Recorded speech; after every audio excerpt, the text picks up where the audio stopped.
Hello, I'm sitting here with the Singularity University in the background in California, near San Jose in Silicon Valley.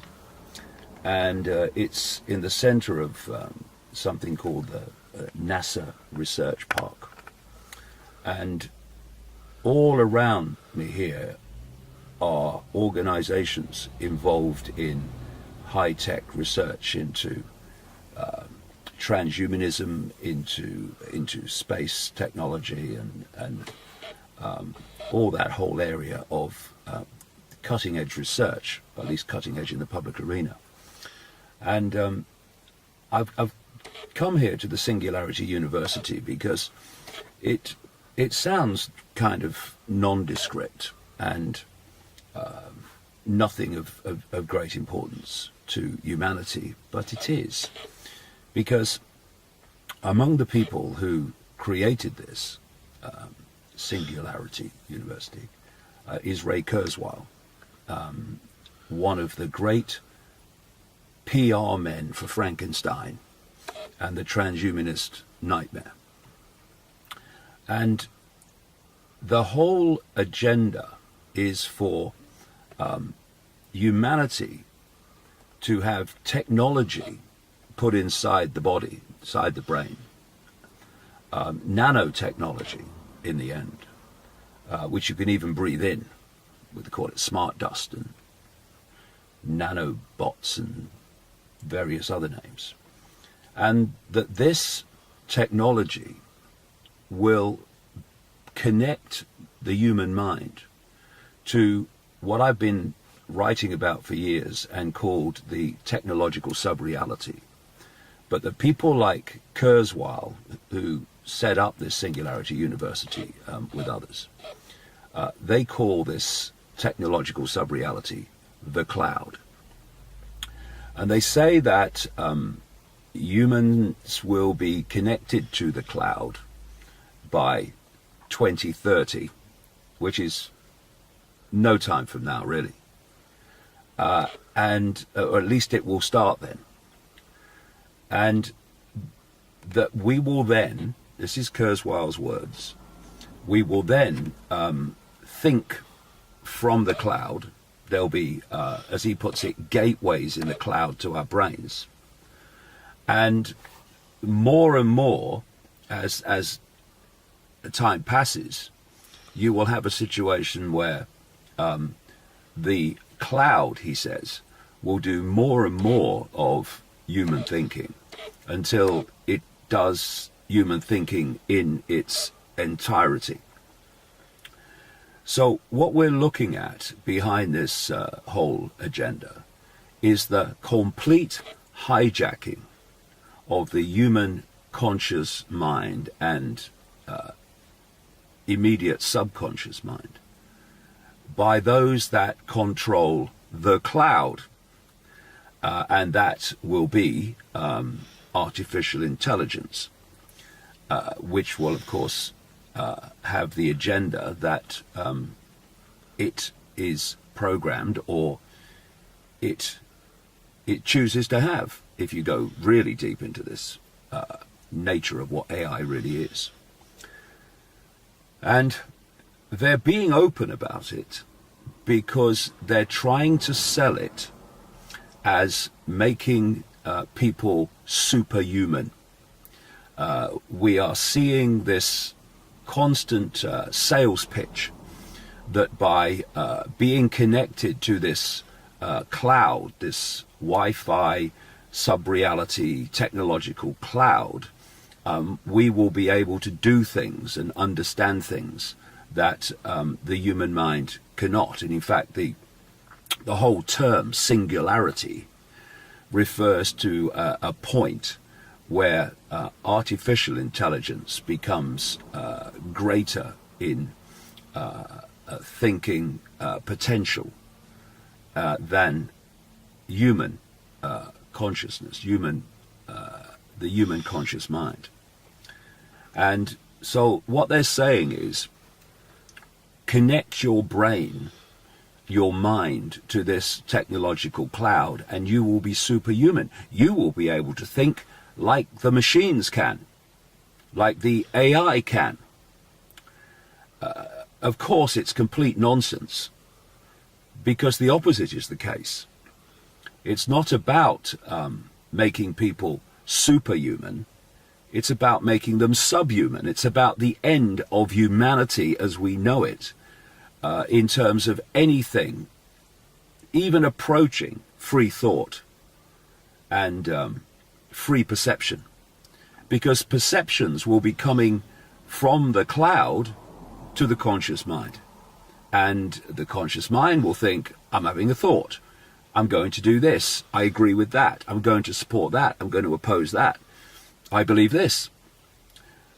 But actually, it won't be the human mind reaching those conclusions. It will be impulses from the cloud. That is the entire agenda of this transhumanist nightmare, which is unfolding around us, and which the Singularity University here is pushing and pushing and pushing, and Kurzweil and co are pushing and pushing and pushing. The complete takeover of human thought, and through that human emotion. And what is happening is we're being taken down that road, step by step, in a very coordinated way, which appears random to most people. And it goes like this. First, you get people addicted to technology they can hold. Let's call it holdables. The smartphones, the tablets, etc. And of course, look around you in any group of people anywhere in the world. Look at so many young people when you see them in groups. And the rest of the world doesn't exist much of the time. Only the screen of the smartphone exists.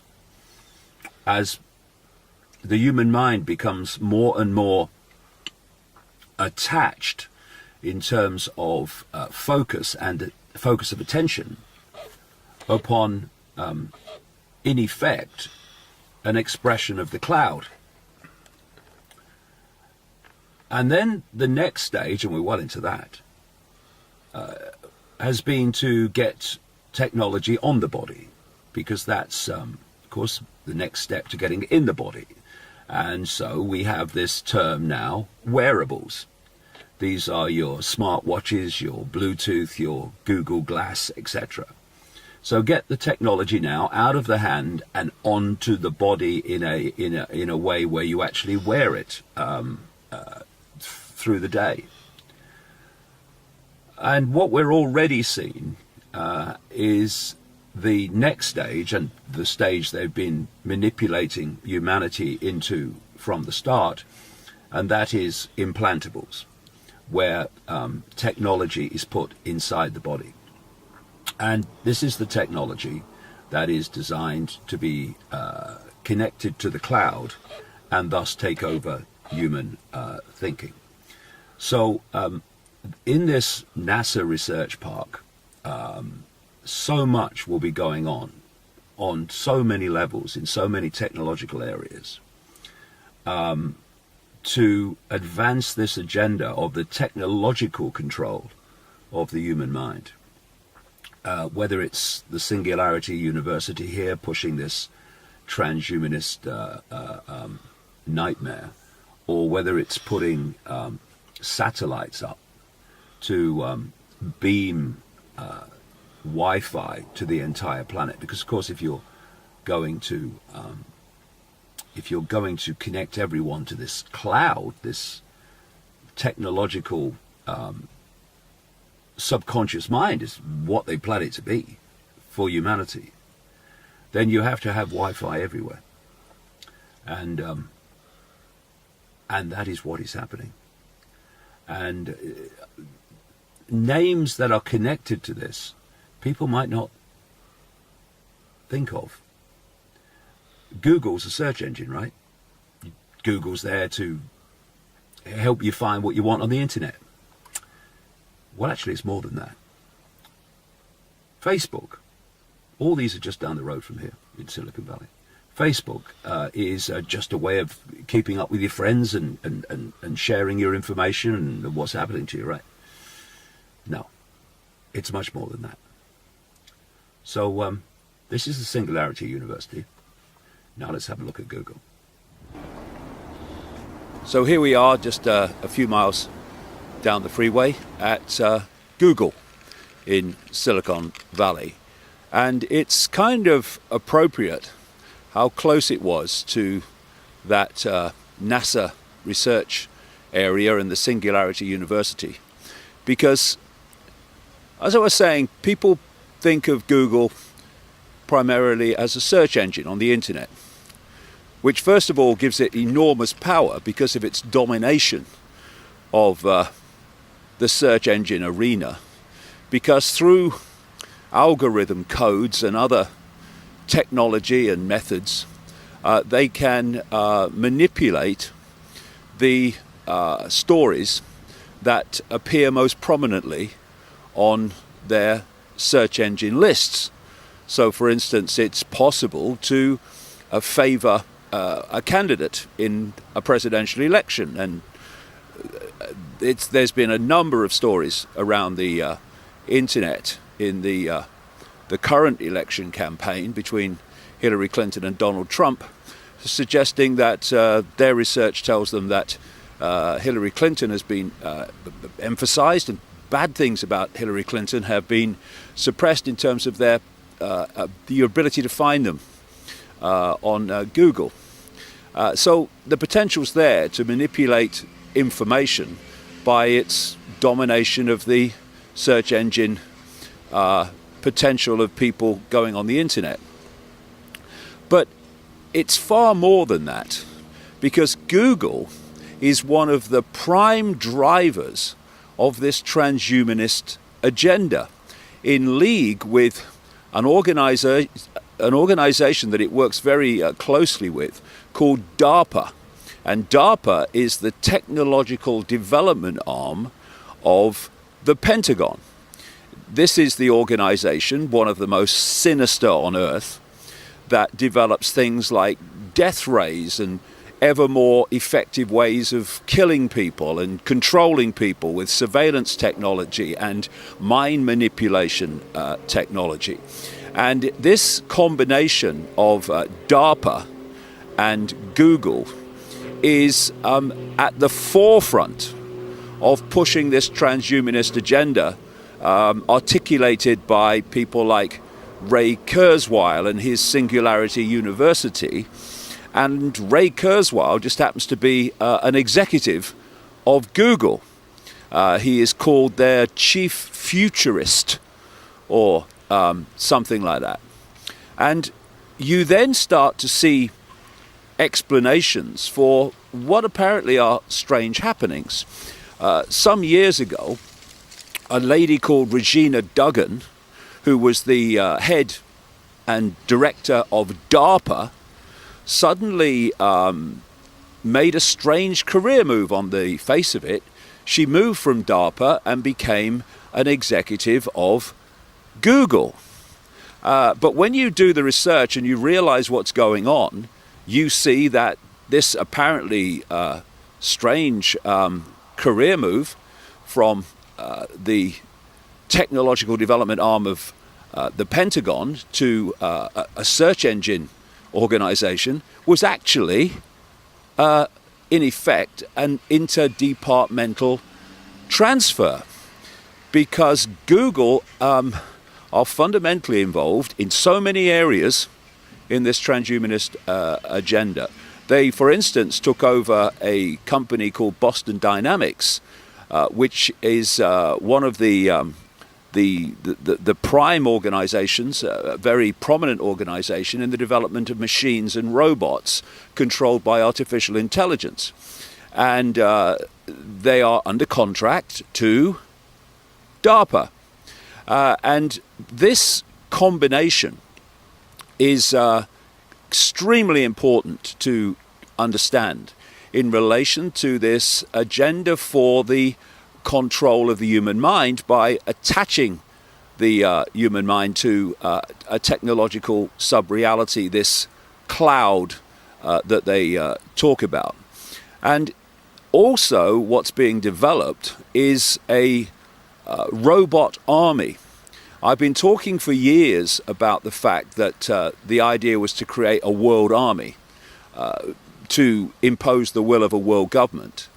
But it's actually one step further than that in terms of what I'm talking about here, because in the end, they don't want that to be an army of humans, but an army of machines controlled by artificial intelligence, where artificial intelligence is making decisions on who to kill and who not to kill, and who to bomb and who not to bomb. And this is not me surmising and pulling it out of the ether.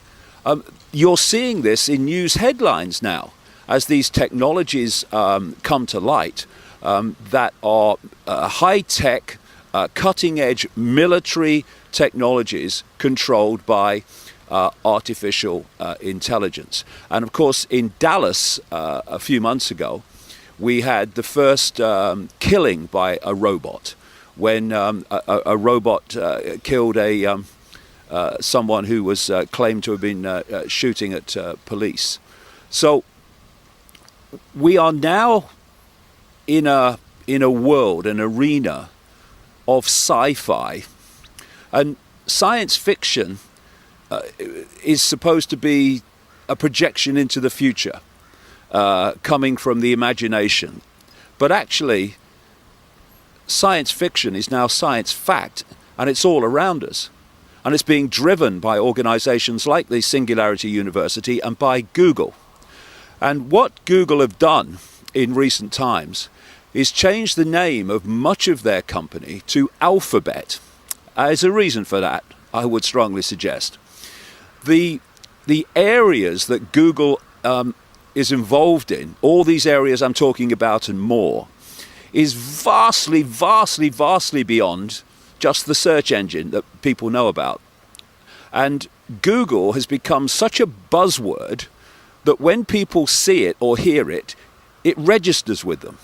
So it's like they want to avoid the situation that was gathering, where they said Google's into this transhumanist agenda, it's doing this. What, Google's doing that? And Google's doing that? What? Google? Is that Google? Google's doing that? Because the word is so known to people, you can't hide it. So what they've done is changed the name of much of the company to this nondescript, easily forgotten, in the vast majority of minds, completely unconnected to Google, this name Alphabet. So Alphabet are doing this and Alphabet are doing that. Well, who's Alphabet?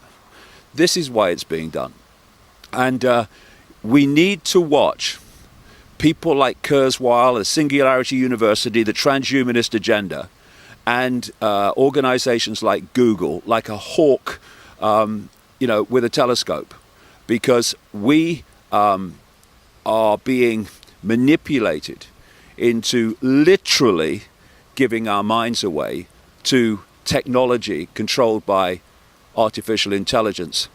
And then the question comes, which is what I talk about in my events around the world, among many other things: what is this artificial intelligence? Who is asking that question? Artificial intelligence is going to control this, it's controlling that, it's controlling that. So what is it? I think when you look at that question and see what artificial intelligence really is, you realize that it's more than just technology.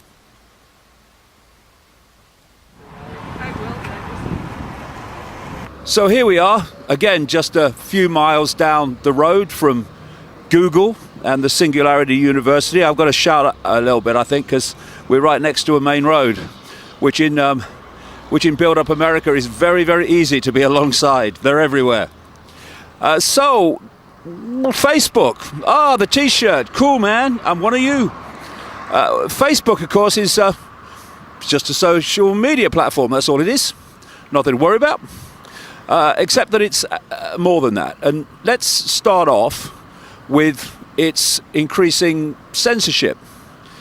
You know, when you're building a communication platform, a communication network, where you are trawling people's private lives because they are telling you themselves what their private lives are. And when you are building a network of information communication all around the world, well, you seem at first like the good guy. So here's the t-shirt. Hey man, cool, I'm one of you. But then when you get big enough and you think powerful enough, then you start to manifest what you were really created and developed for.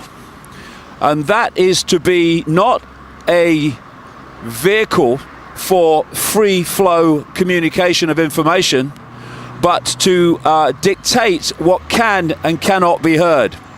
So what we're seeing more and more with these giants of the internet, not just Facebook, but organizations like YouTube, which of course is owned by Google, is more and more censorship of information that is challenging the official version of everything, that is exposing that what we're being told through the mainstream media is simply an illusion, a pack of diversory lies and half-truths to stop us seeing what's really going on. And so, in terms of YouTube, what's appearing more and more to people who are within what's called the alternative media is that videos that they put on YouTube that were previously what they call monetized, you could get advertising money from them. Now they are demonetizing videos that are in almost any way often challenging the official version of anything, particularly seriously challenging the official version of government and military and wars and terrorist attacks, because they know that so many in the alternative media get their ability to function financially from monetization of videos. So that's a very targeted effort to break down the alternative media and make it more difficult to function. Then you come to Facebook, and I know all about this myself, because so often you'll post things that question or challenge the system that are actually often quite mild, but they still get taken down, and you get banned for a week, or in some cases, for some people, banned for a month, in some cases banned altogether, for posting things that people have a right to see and hear. But because Facebook has got so massive, so powerful, it thinks it can now start to strut around and dictate what people can and cannot hear. And for me, you know, no one will ever convince me that the t-shirt, Mark Zuckerberg runs this place. No way in the world. Fronts it up, but ultimately that's not where the real power is. Because when you research this and you go deep enough into it, you find that these internet giants like Google and Facebook and so many others, YouTube of course because it's controlled by Google, that actually they answer to the same masters. They're part of the same web. So we're standing here, and this is a series of pretty nondescript buildings called Facebook. But that's a strand in the web. And the web is what dictates ultimately the direction and the behavior of Facebook. And then there's another strand in the web here, and it's called Google.